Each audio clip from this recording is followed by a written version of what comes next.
He hablado con algunos diplomáticos de alto rango aquí en Irán sobre la situación entre Irán y Estados Unidos. Están realmente confundidos con la administración Trump. No saben qué está pasando, ni cuáles son los objetivos de esa administración. Y eso crea un enorme problema para la diplomacia. Verás, por un lado, están interesados en mantener negociaciones, algún tipo de diálogo con Occidente en su conjunto. No hablo solo de Estados Unidos, pero no consideran que la administración Trump sea capaz de llevar a cabo negociaciones ni de ser fiable en la forma en que aborda cualquier asunto. Simplemente, ya no creen en la administración Trump.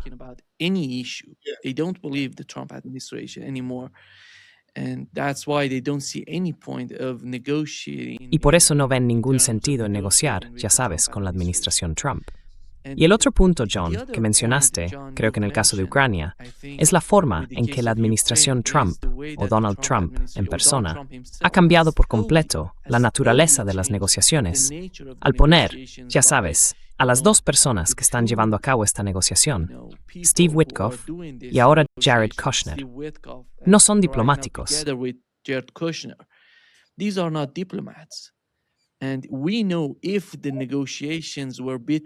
Y sabemos que si las negociaciones fueran entre, ya sabes, el secretario de Estado de Estados Unidos y, digamos, Lavrov, sabemos quién es Lavrov y lo capaz que es en este tipo de negociaciones.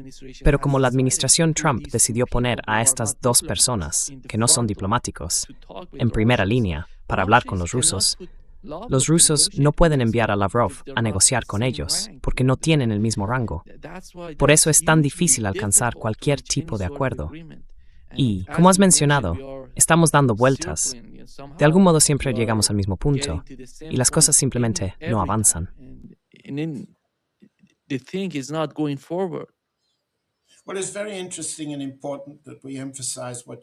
Bueno, es muy interesante e importante que destaquemos lo que acabas de decir, que en Irán ven confusión. Y en este tipo de confusión, Irán no puede aceptar lo que sea que Trump diga de un día para otro, esté Netanyahu de su lado o no.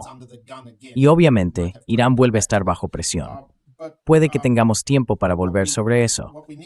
Pero lo que también debemos entender desde el punto de vista ruso es que Witkoff, Kushner y compañía son preferibles como, digamos, canales hacia Trump como responsable de las decisiones, antes que Ratcliffe en la CIA, Colby Hegseth y el general Kane en el Pentágono, y Rubio y su equipo de planificación política en el Departamento de Estado. Esa combinación, a veces llamada el Estado profundo, filtra información a través de personas como Seymour Hersh, el New York Times o similares.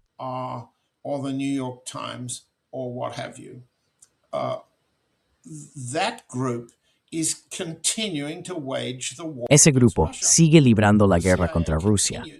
La CIA continúa ayudando en estos ataques con drones contra los movimientos de petroleros rusos en el Mar Negro y recientemente en el Mediterráneo.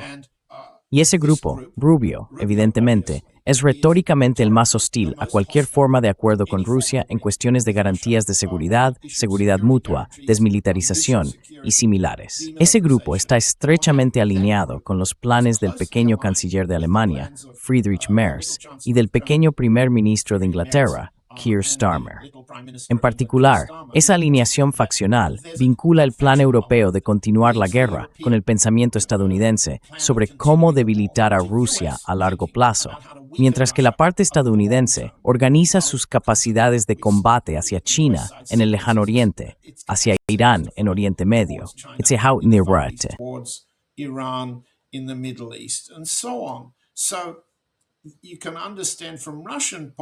Así que puedes entender que desde el punto de vista ruso es mejor el diablo que conoces. ¿Qué diablo? Bueno, el diablo de Witkoff acepta dinero a cambio de promesas. ¿Puede cumplir promesas a largo plazo de tipo diplomático y militar, como dijiste? No, no puede. Así que en Irán, tus interlocutores, y en Rusia los míos, dicen que no se puede confiar en nada de lo que hagan o digan los estadounidenses. Hay que descontar lo que dicen frente a lo que hacen. Por eso tienes que desempeñar tu papel oportunista, ir con los hombres del dinero, dejarte atraer por el dinero, hacerlo porque tienes electores en casa que lo apoyan. Cualquier alivio de la violencia, cualquier pausa en la escalada, ¿es algo bueno? pause in the escalation? Is it good? Politics is short-term business. La política es un negocio a corto plazo. Todos quieren evitar parecer que están perdiendo esta guerra. Quienes quieren continuar la guerra quieren seguir ganando dinero. Es una exageración desafortunada que otros podcasters siguen repitiendo. Los europeos son enanos. Los europeos están locos. Los europeos no saben lo que hacen. Trump, en cambio, está abierto a un momento Ereshnik. Este tipo de exageraciones son desafortunadas y erróneas. Y por eso tenemos que entender que hay una ventaja en negociar con Witkoff, porque la alternativa Radcliffe, Hegseth y Rubio. ¿Te hemos perdido? ¿Te hemos perdido? ¿Hola? Hello. He vuelto, John. Oswald, Tassim Morbrim is dead. Can you, Sí, fue algún tipo de problema de conexión, John. John? But Okay. Where do we leave? What I was De acuerdo, saying- ¿dónde nos habíamos quedado? Lo que estaba diciendo, en respuesta a tu punto sobre la percepción iraní de confusión, es que desde el punto de vista ruso, es mejor negociar directamente con Witkoff, Kushner y Trump que con los sectores duros como Rubio, Radcliffe, Colby, Hegseth y el general Kane. Por eso lo hacen. Por eso hay repetición en el lado ruso. Nos mantendremos fieles a los entendimientos alcanzados en Anchorage, Alaska, en agosto. Están intentando mantener a Trump, Witkoff, Kushner y compañía sujetos a esos entendimientos.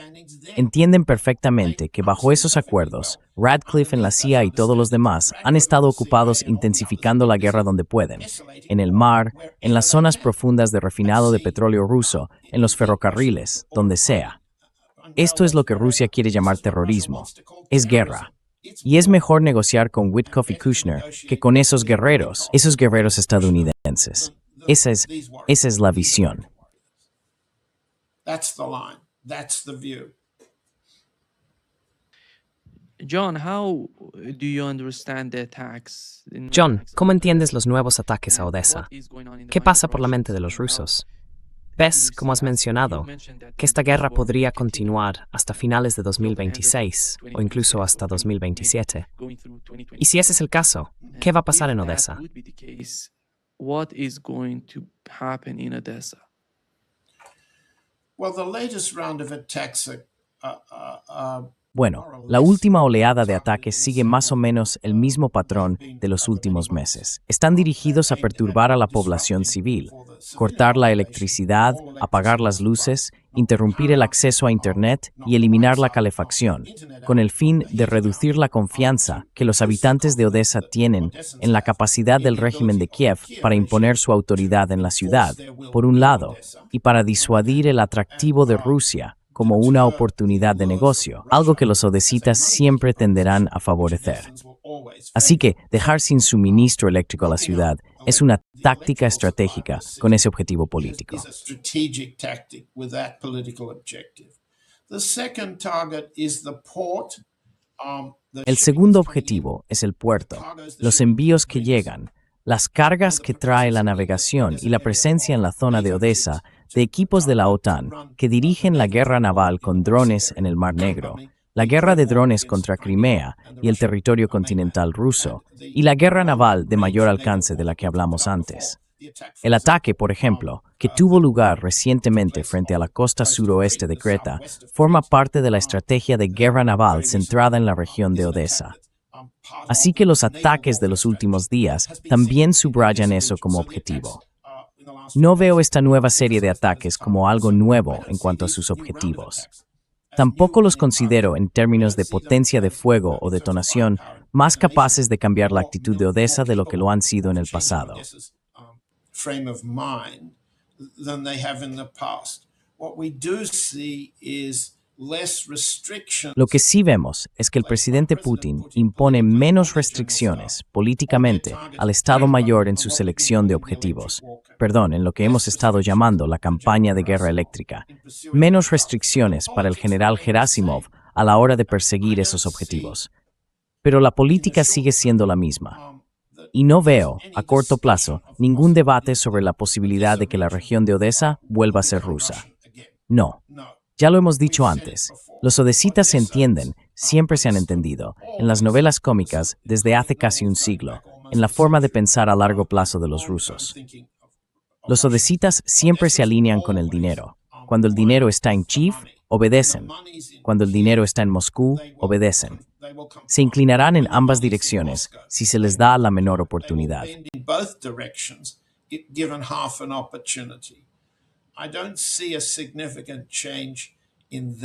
No veo un cambio significativo en eso. No veo un cambio significativo en la capacidad de Rusia para obligar a los habitantes de Odessa a rendirse.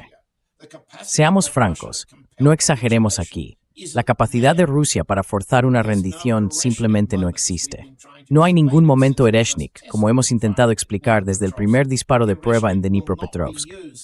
El Ereshnik no volverá a utilizarse para decapitar al liderazgo ucraniano en este momento. Sí, el arma ha sido desplegada, pero no se usará en Odessa. No se disparará desde Bielorrusia. Es un elemento disuasorio, un incentivo para alcanzar acuerdos. Pero en la medida en que el llamado ataque a Ucrania, los Dogia Brudi, los residentes de Valdai, provoque una represalia, bueno, eso está por verse.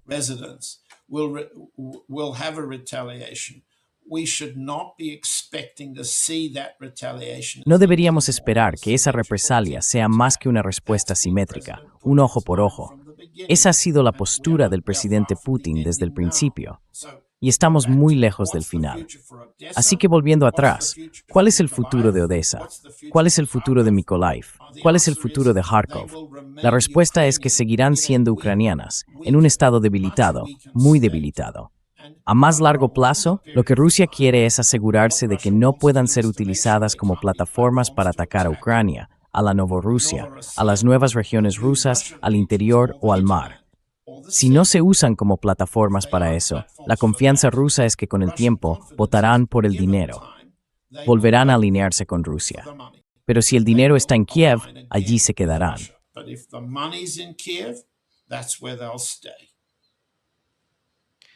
John, the Trump administration is reaching, John, la administración de Trump está cumpliendo, ya sabes, su primer año en el poder en Estados Unidos. Y el conflicto en Ucrania. Donald Trump decía antes de llegar al poder que en 24 horas pondría fin a la guerra. Pero ahora se acerca el año y no está logrando nada parecido a un acuerdo en Ucrania. ¿Crees que el impulso que tenía cuando llegó al poder en Estados Unidos se está desvaneciendo, que de algún modo se está agotando?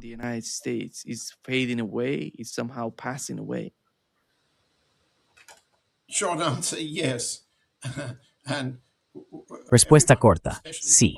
Y todo el mundo, especialmente la gente de la Casa Blanca, como Miller y Wiles, lee las encuestas. Trump también lo hace. Las encuestas muestran un nivel inusualmente alto de desaprobación hacia el desempeño de Trump como presidente. Si lees, como yo estoy obligado a leer en rollcall.com, sus tweets diarios, su interminable autocelebración, lo único que puedes decir es que todo ese esfuerzo entra por un oído del votante estadounidense y sale por el otro. El nivel de desaprobación general es muy alto y no está mejorando. Si eres presidente, y yo lo fui hace mucho tiempo, te preguntas, ¿qué necesitamos hacer para cambiar la opinión? Porque se acerca una elección de mitad de mandato el año que viene. Estaremos en ese año dentro de apenas un par de horas. We're in next year in a couple of hours' time. What do we do before we lose power? ¿Qué hacemos antes de perder el poder? ¿Qué tenemos que hacer para no perder el poder? El mandato en general, el mandato expresado a favor de Trump en los estados decisivos, el mandato expresado por la llamada base MAGA, cada una de esas partes de su victoria de hace un año se ha disuelto, se ha desintegrado. Y la evaluación que la Casa Blanca tiene que hacer constantemente es cómo mantener esas piezas funcionando de manera positiva. Pues bien, no están funcionando de manera positiva. No lo están. Por lo tanto, se recurren a medidas desesperadas. Hemos visto una relajación de algunas de las medidas desesperadas utilizadas para intentar reorientar la opinión pública en apoyo de sus políticas sobre inmigración, su política sobre la inflación, su política sobre la fortaleza del dólar estadounidense, y así sucesivamente, sin parar.